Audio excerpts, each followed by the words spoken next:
Dr. Satish Gadi, interventional cardiologist with Cardiovascular Institute of the South. PAD, or peripheral artery disease, is essentially blockages in the arteries in your legs. These arteries bring blood from your heart down to your legs and feed the muscles and tissue in your legs. And when these arteries develop blockages, that's when you call PAD. There are various risk factors that are associated with this condition. Old age being one, hypertension, diabetes, smoking is a very big risk factor. Smoking and diabetes probably the biggest risk factors out there for developing PAD. The most common symptom is leg pains. Leg pains that typically happen when you're walking, doing your work. The longer you walk, the more you walk, the greater the chance that you would develop leg pains if you had these blockages. It could be numbness in your legs, burning discomfort in your legs, leg swelling, loss of hair, a lot of different symptoms. But if you feel something unusual in your legs, something as vague and non-specific as something unusual, tiredness in your legs, that's definitely a time to seek help. Leg pain related to old age tends to be more bone and joint related, because old age, arthritis, those kind of pains tend to be more in the bone and joints. This pain tends to be in the muscles. The more you use your legs, the more you stand on them, the more you walk, that's when you feel these pains. The disease, the PAD, is certainly more common as you get older. There are certain risk factors we look for.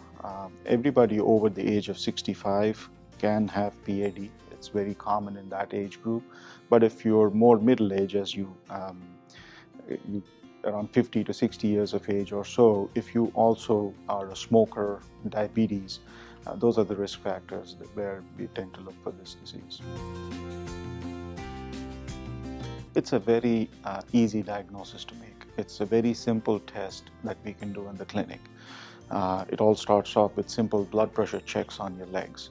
That can tell us a lot about whether you have PAD or not. And then depending on the clinical suspicion, we can then do several other tests. Most of them are clinic-based tests. An ultrasound, for example, can diagnose PAD.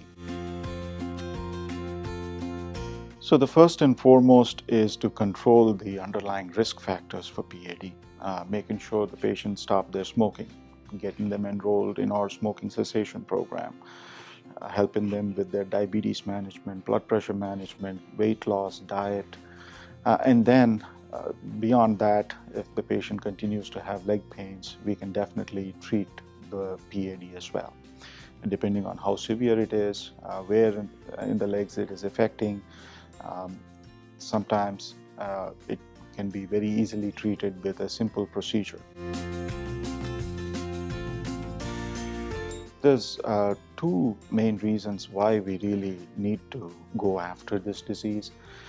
People with PAD have underlying coronary artery disease as well. If you have blockages in your legs, you're more likely to have blockages in other parts of your body, like, for example, your heart. And people with PAD often have blockages in the heart and can also die from heart attacks. In extreme forms, PAD can be extremely debilitating. PAD is one of the leading causes of amputations in our country.